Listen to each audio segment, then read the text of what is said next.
water in various locations. Fortunately, right now, we do have accessibility inbound on I-10 West coming in from Austin into Houston. So that's our best access point coming into the Houston area.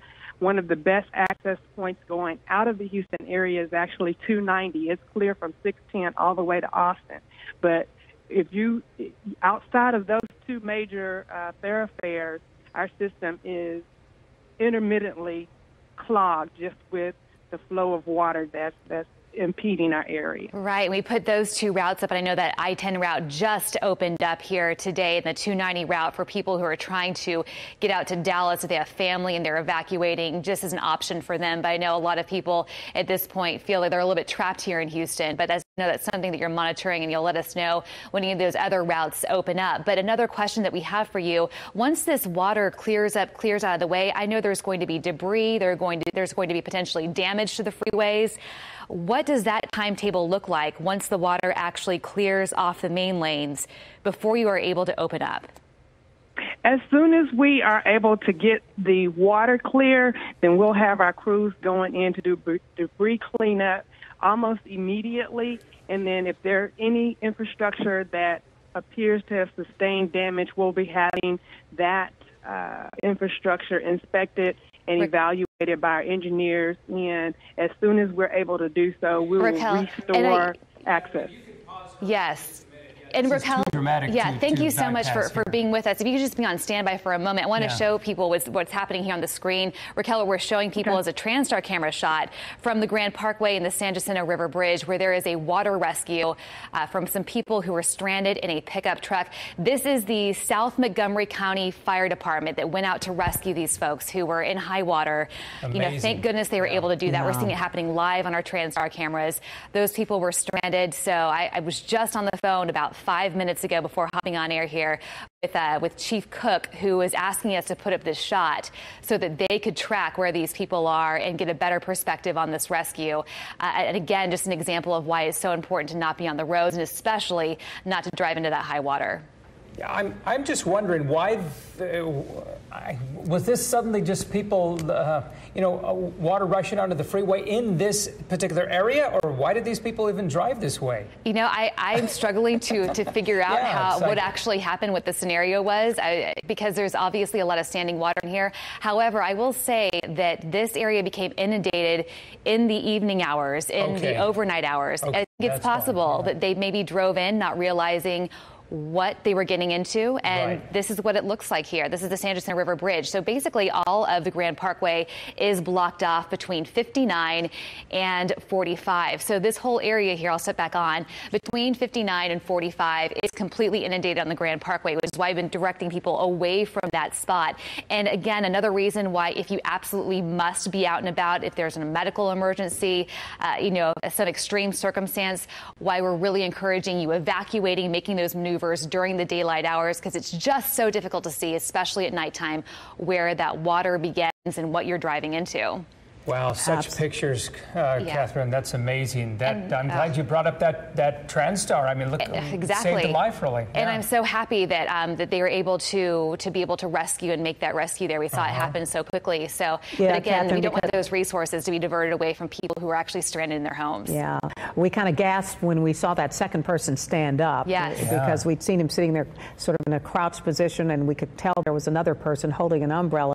Right. And when he stood up, we thought, oh no, what's he going to do? Jump in the water and try to swim? And that's, really, you don't have good options, where you're in that situation, unfortunately. I know we're going through a couple of little TransStar cameras here and show you what else is happening on our roads, but we're still seeing some delays, of course, and some blockages along 288, the South Freeway at Holly Hall. Right there, we are seeing those cones up because the freeway is still blocked with that high water. I also want to talk about another part of town here. We'll move over to our next camera. Basically, our entire freeway system is still paralyzed at this point. So if you're trying to get from point A to point B, it's difficult to do on the freeways, and certainly difficult to do on those side streets as well. If you get onto the freeways, those feeder road lanes are waterlogged for the majority of the system, so getting on and off the freeway, not advisable. This is 45 North at Cavalcade, and you can see that we have barely right here, and unfortunately I've seen a few people drive past this. Once you're up a little bit farther up the road to Cypresswood, freeway is still completely covered up with water, as are the feeder road lanes. I know a lot of you have been calling me and texting me and tweeting me and sending me Facebook messages about possible routes out of Houston away from the city, and as we just heard from Raquel, this is one of your options. If you are trying to evacuate, if you have friends and family that you're trying to get to in North Texas or up in Austin, 290 is your route out of town. However, 290 eastbound coming into town is still blocked off near Fry and Barker Cypress. So heading back in, it is still blocked off right now. We're seeing a lot of heavy traffic, though, on 290 right around the Cypress area, but outbound lanes just confirmed are open all the way to Austin.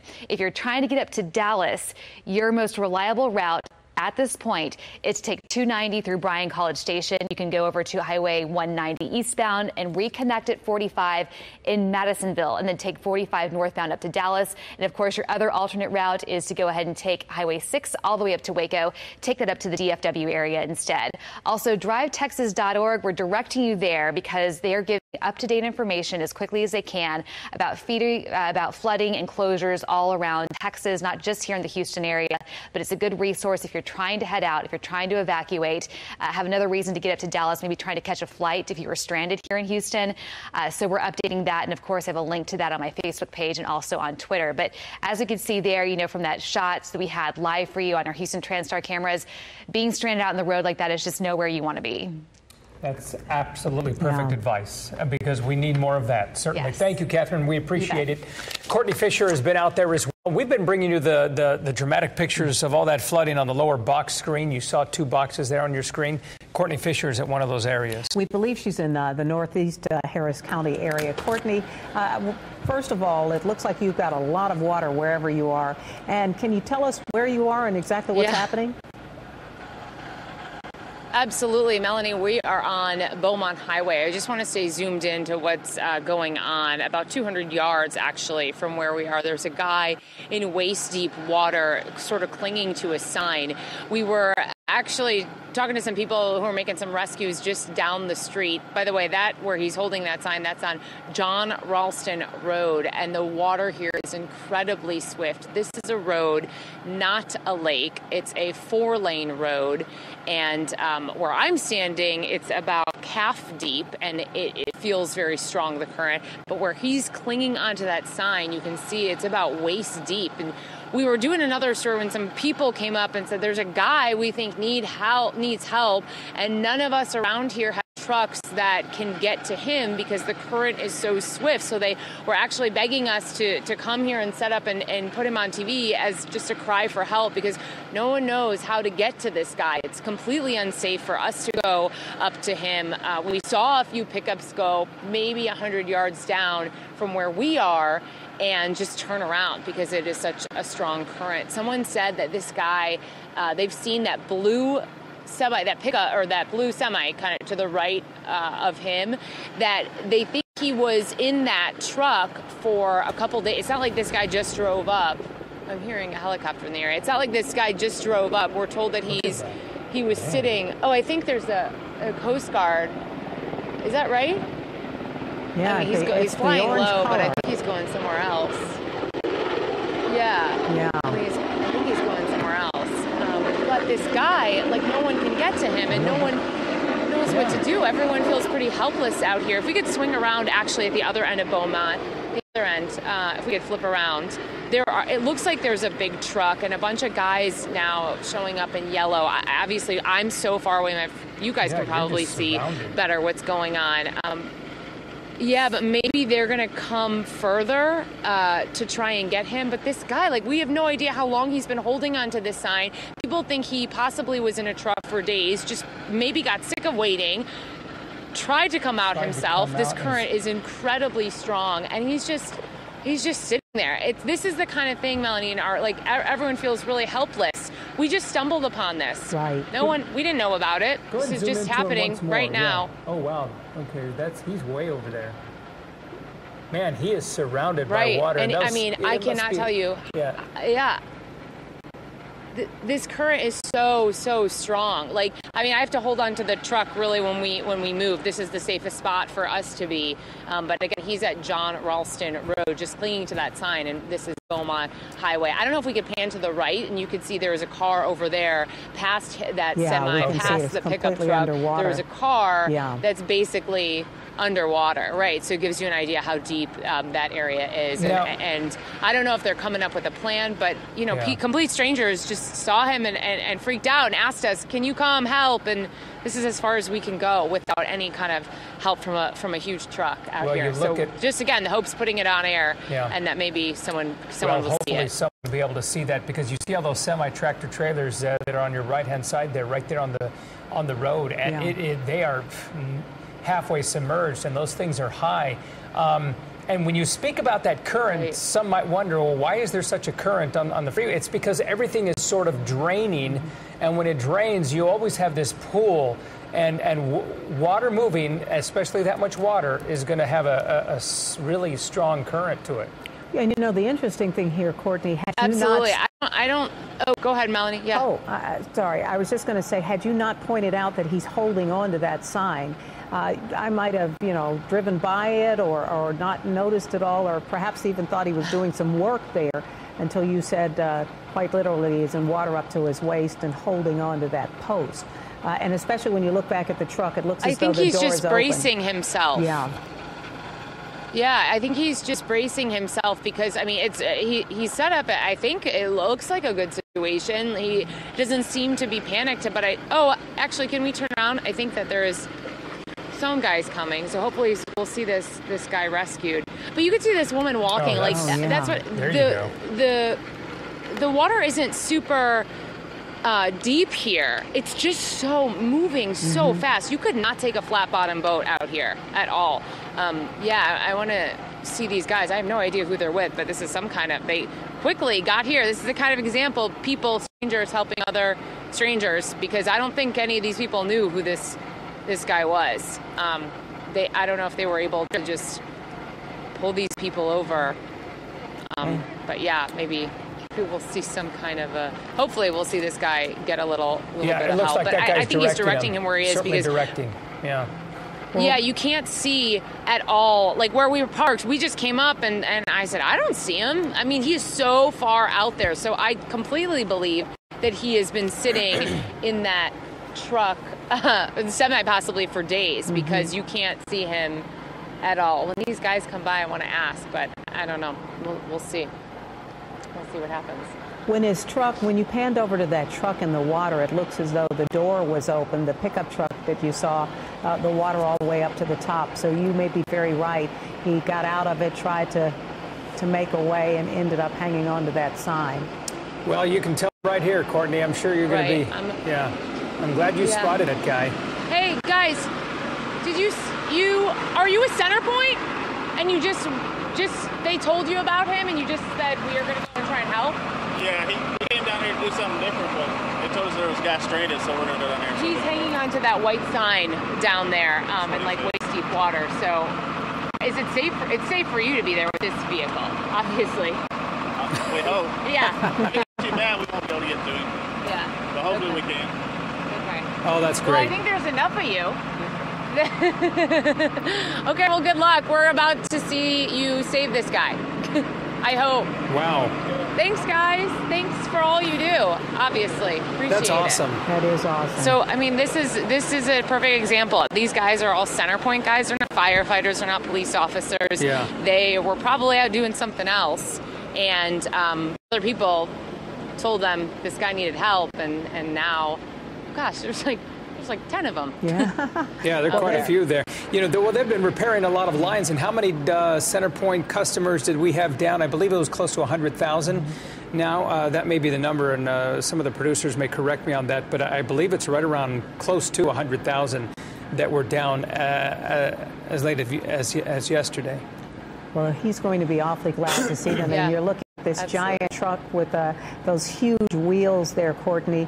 And you think if they can't make it through, probably very few other vehicles could. But let's hope they are able. Right, to, exactly. Yeah. I don't know how they're going to do this, though. I mean, they might have to stay on this vehicle. I just don't, because you can't stand up down there in it unless you're strapped to something. Well, I don't know. So we'll see how this plays out. And that truck creates a huge wake. I mean, look at the power of that thing. It's huge.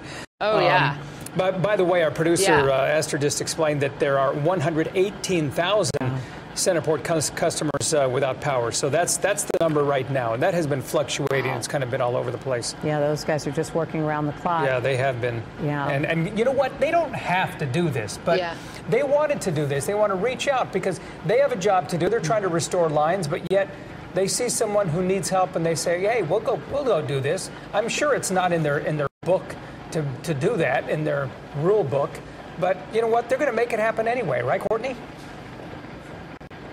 Right, exactly. I can't tell. Are they getting close to him, guys? Yes, I can't. It's so hard for me to see back here. I mean, it looks as though they are. I mean, they certainly haven't slowed down. We don't yet have the sign within our view, but they are definitely headed somewhere with determination. So we're hoping they're getting pretty close. Him. If you pan to the left, the camera operator, if you can, who's working with you, Courtney? Pan to the left. Yeah, Lynn is. Okay, Lynn. Okay, there he is right there. So I wonder if they just passed him up. Maybe they're going to circle around, or I don't. You may be right. It looks as though they're doing just that. You know what? While they're doing that, our producer has suggested, and this is probably a good idea. We're going to put this in a box, and I'm not directing. I'm just telling them what our producer had indicated. Yeah.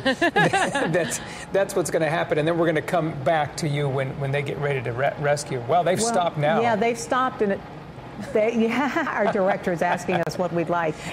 What we'd like to see is just whether or not we can hold on to this picture for a few more seconds, because it looks as though they're conferring with each other. Yeah, at least they're talking to him now. Yeah, and they may be trying to decide how to back up and get there. And Scott, you're the greatest, by the way, in case I haven't told you today. Yeah, you've been awesome. Yeah, but as we sit there and watch this, Courtney, what's interesting about this is sometimes these stories develop just because we're on the air, and our viewers can immediately call somebody up and say, hey, did you know about this? Or flag someone. He's gonna swim. My goodness, he's swimming away? Or is he swimming? It looks like he's swimming the other direction towards that semi. Is he swimming for it? I can't see. Lynn is telling me that he's trying to.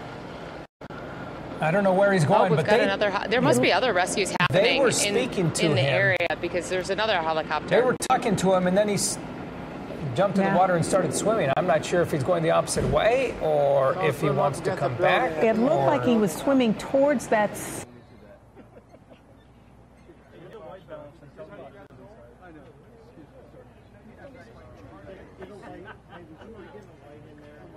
Sure. Yeah, sure.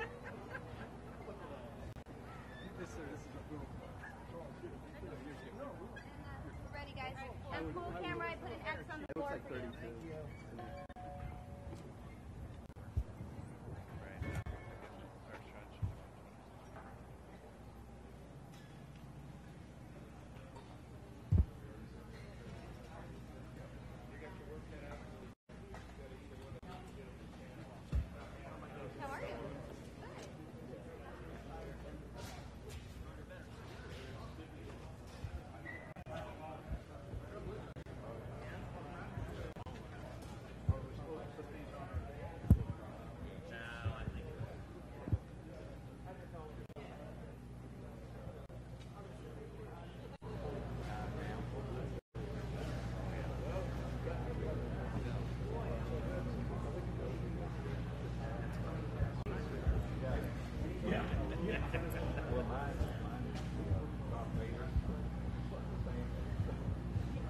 You make international news with that if you had that go off at the wrong time.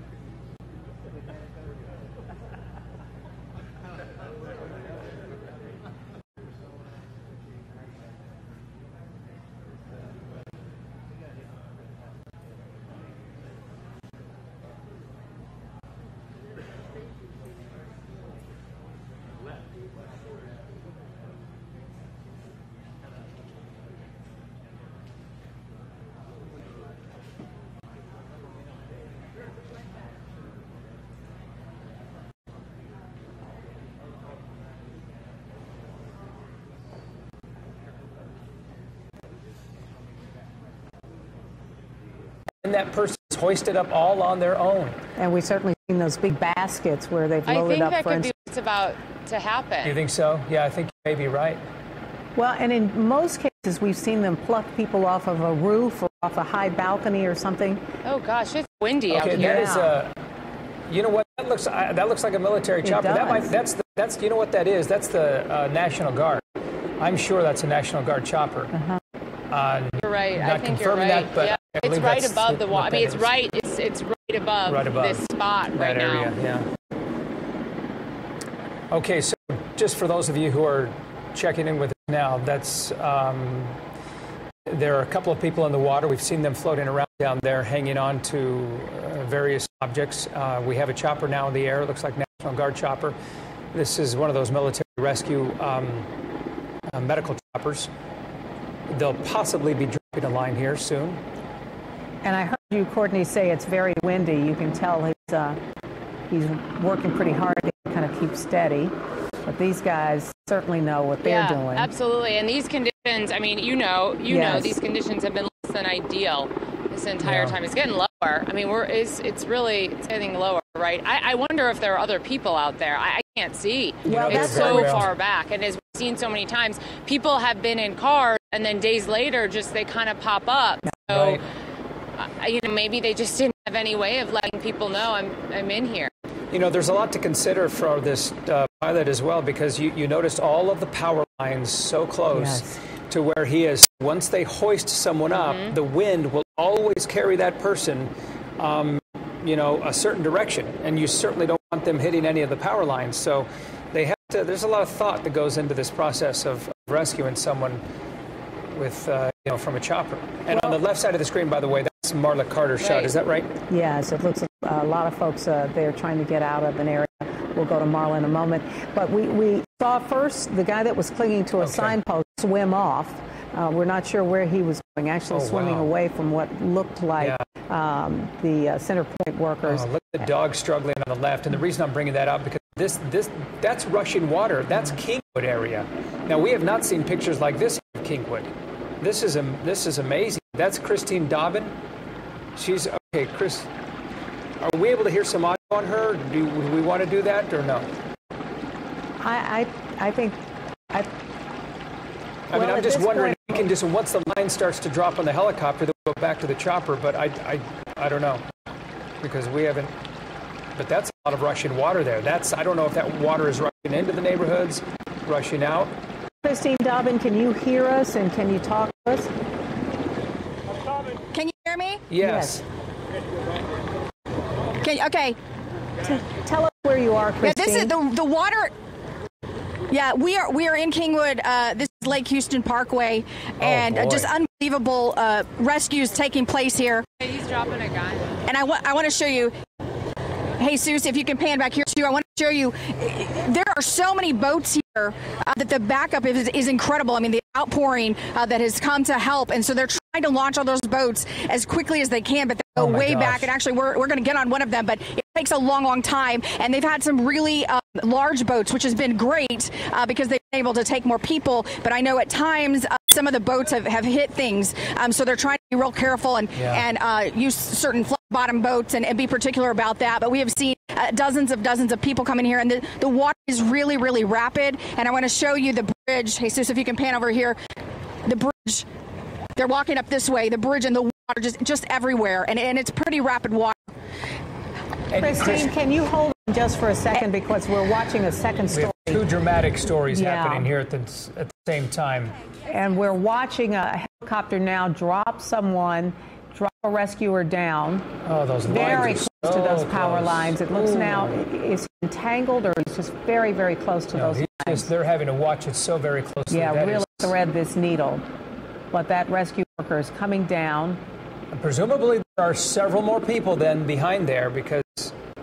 Well, we've seen at least two, we think. Yeah. One over very close to the truck, and a second man who we saw initially. Now he's on the top of the roof. So he's on the top of a shed there. There's a rescuer on a roof. Can you guys see that? Can you guys see the rescuer on the roof? You got to wonder, guys, there are buildings out here. So I wonder if there are other people that we can't see because of the tree line, and they've just been, waving every time a Coast Guard or someone passes. And, you know, you just wonder, I can't tell if there are more people than this guy who was in a truck. Well, and it looks as though he's trying to talk to somebody. He's leaning down. But it is just incredible to me that they managed to thread the needle through all of what looks like power lines there. All right, now he's disappeared behind another sign, but he may be in the water.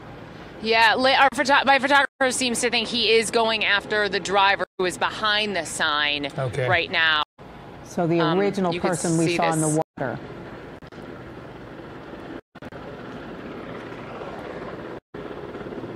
And we're just holding our breath that he's able to low. find that person. Helicopter is low. Yeah. It has to just hold its spot. I just, every time I see something like this, I think that's incredible, especially because, you got to be, the weather has not been very delightful for us. You have to know what you're doing when you make this type of rescue in the middle of all of those power lines. Well, now, do we see somebody coming up? It looks there they like go. No, it's just one person. But is it the? I don't know. Now that person has a helmet on and is fully dressed like one of the rescuers. I'm wondering if he's not bringing up anyone, right? I don't see anyone. Look like anything. No. Oh, right. I don't see. I see that he's alone.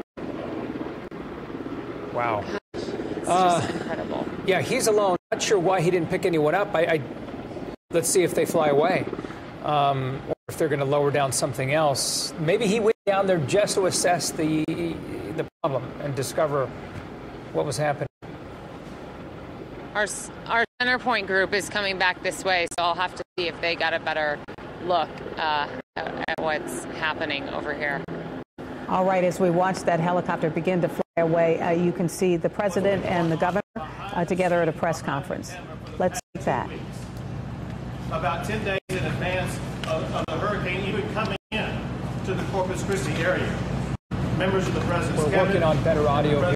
We'll have it for you. With me in the office, pre-preparing for this catastrophe that was coming our way. And every step of the way as the hurricane came across the shore, as the flooding began in Houston, Texas, the president and his cabinet remain in constant contact with me and my staff.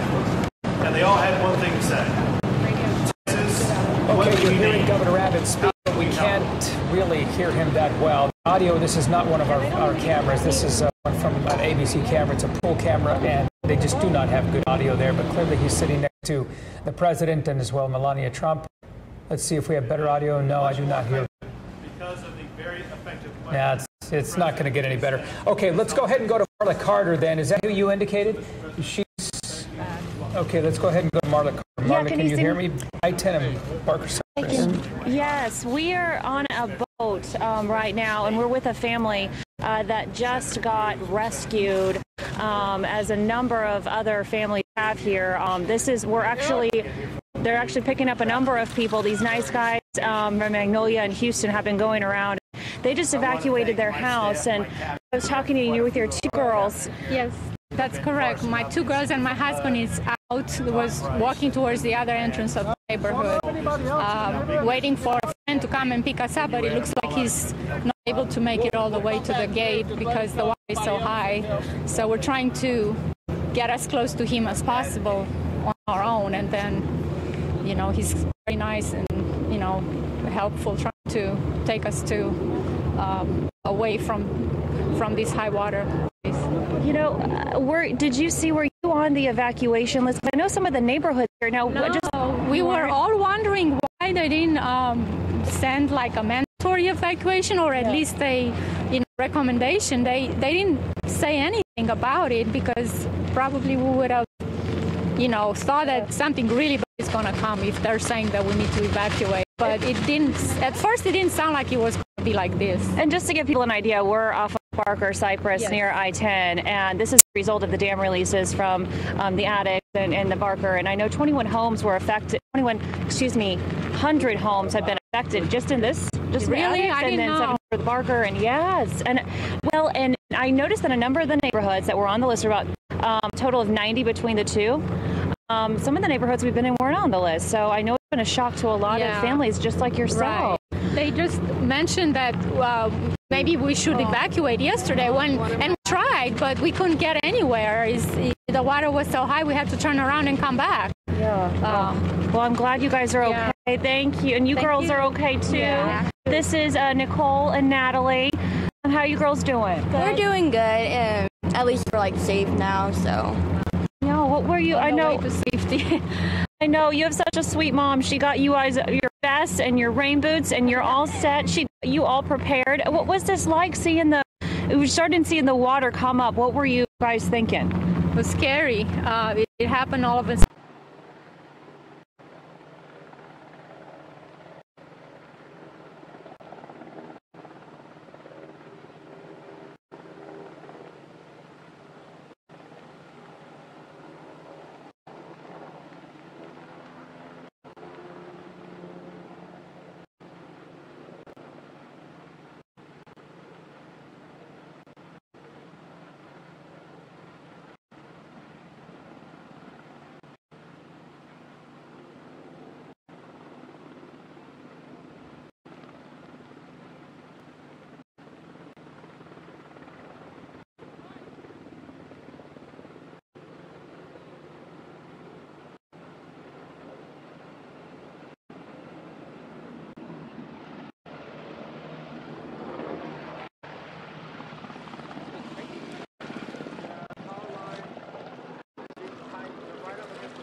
Obviously, it's probably better to stay back because I think the power lines are making it tricky for them. But no, you don't know him at all. Oh, yeah. Hi, guys.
Unified Command.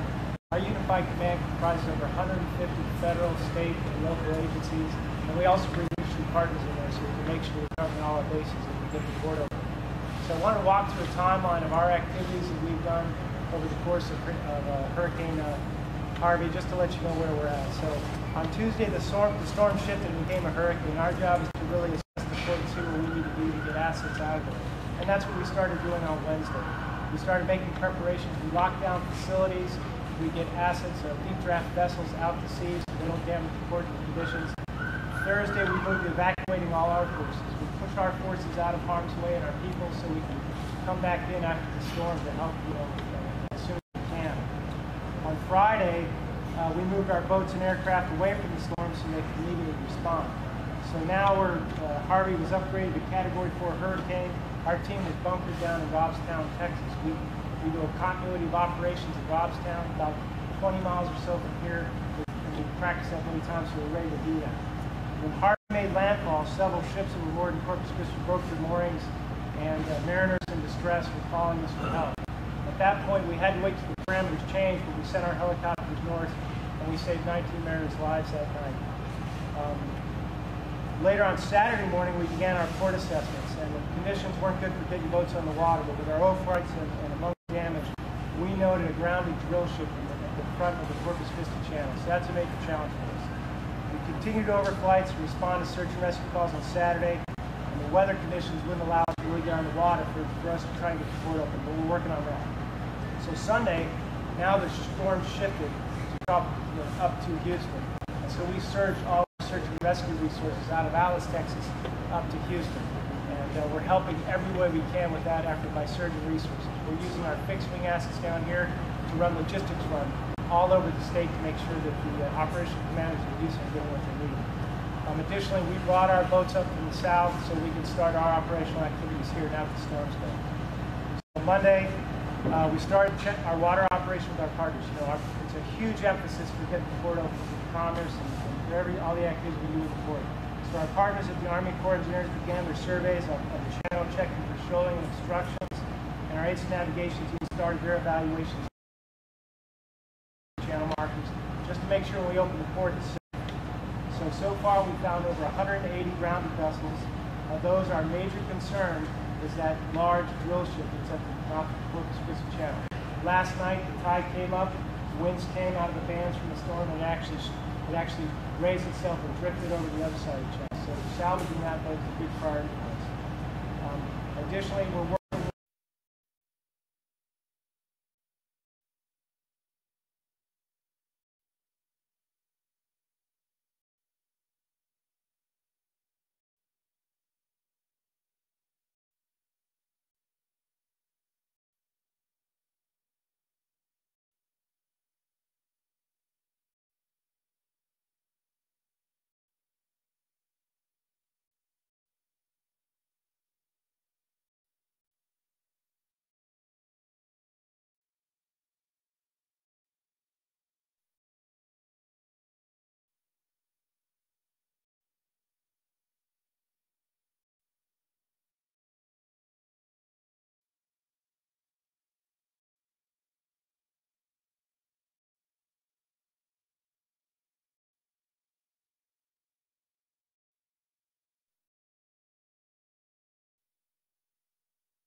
up. They're gone. Did you see them get lifted up? Yeah. Okay. And here are your two drivers. Put them back on the plate.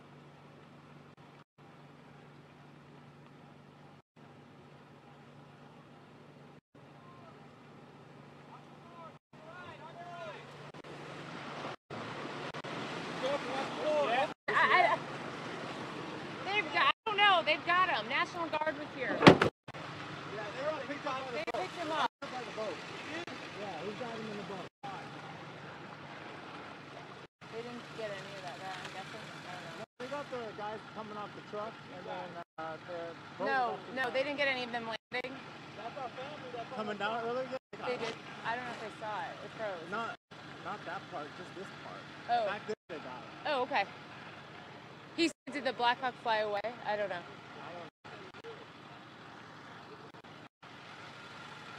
Can you guys see this?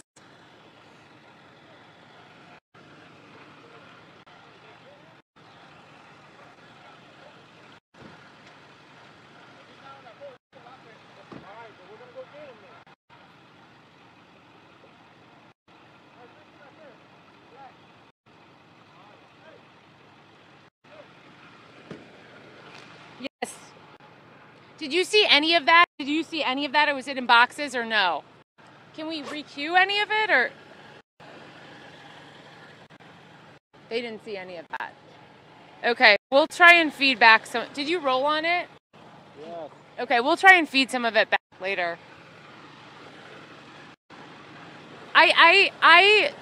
Okay. I mean, I sent Brett a text with some video. Do you want me to send you some video?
Yes.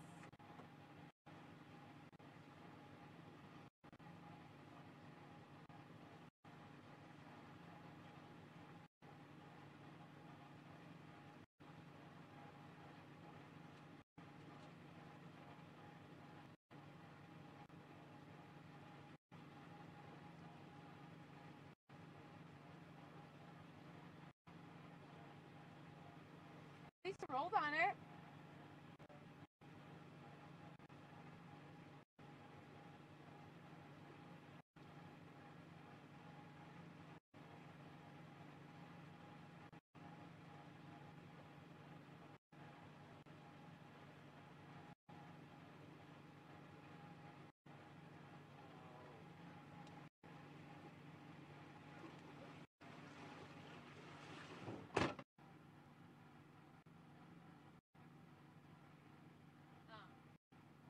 Them dropping down and just me talking to them. I can't even get that now because battery died on me.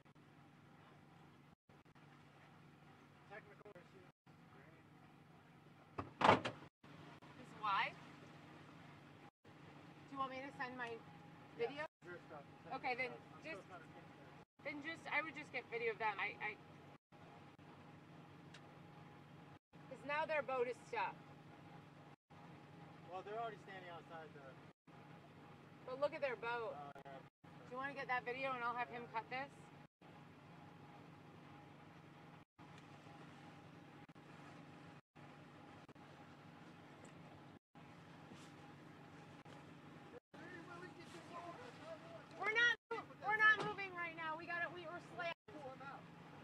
you gotta, okay. Can you hold on 1 second? We will.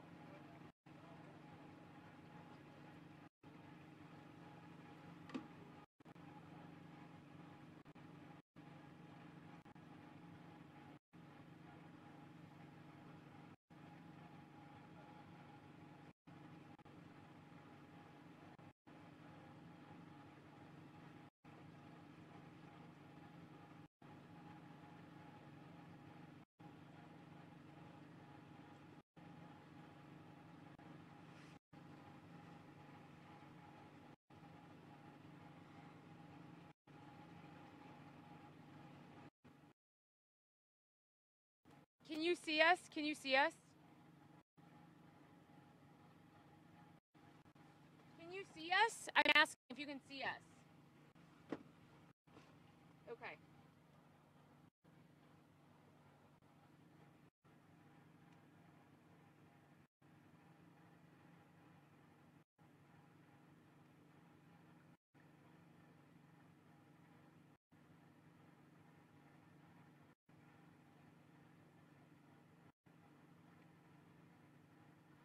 Yeah, it was incredible. I'm trying to send Brett some video. I mean, I don't, hold on. Thank you.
in the Jeep. He's in the Jeep? Yeah, Romanian shirt. Oh.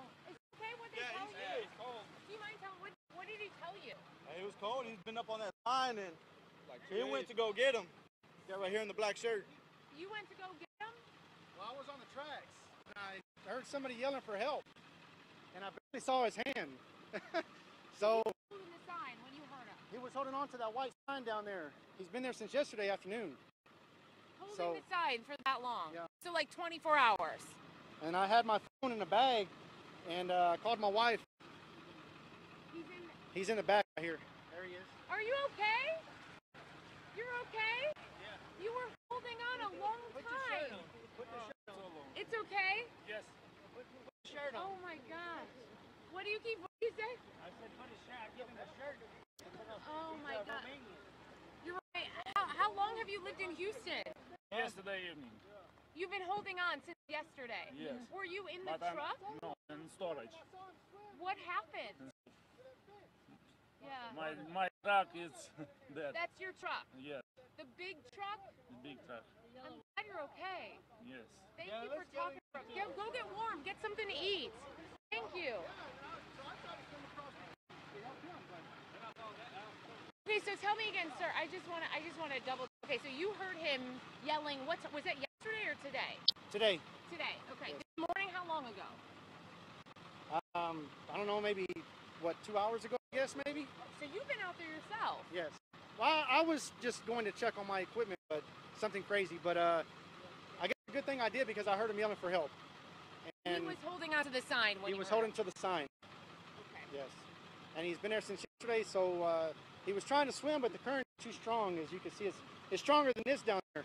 It's incredibly strong here. I can't even imagine waist deep. And I told him to not move, and he tried to move, and he swam, so I jumped to try to swim to him. So You didn't care about your own safety. You just wanted to try to help this guy. Well, yeah, I guess not. Yeah, I mean. Total stranger. Yeah. He was yelling for help, and I guess I just got lucky that I saw his hand barely moving because the railroad tracks was making a bunch of noise, and I thought I heard something. I was looking, and I finally saw him. So Then did he get to you, or I couldn't see? Were you separated, holding on to different things? I was on the railroad tracks trying you heard to. him yelling, but then you came over to him. Yeah. Well, I swam over to the 18 wheelers that are in the middle of Highway 90. Okay. So And you were he against the 18-wheeler? Yes, I was on top of the hood. Got it. And he was up against the building. And you just sat there and thought somebody's. I waited to see if somebody was going to come and get him, but he kept trying to swim somewhere, and I kept telling him to wait because he was too tired. And I'm not tired, and it was pushing me. So if he was going to move somewhere, I was going to have to jump in to try and help him. That's why I was just trying to stay with him. That's incredible. I mean, you were just stayed out there. Did you think like this could end up really bad? I wasn't thinking that at the moment, I guess. No. Same pattern. Not at the moment, yeah.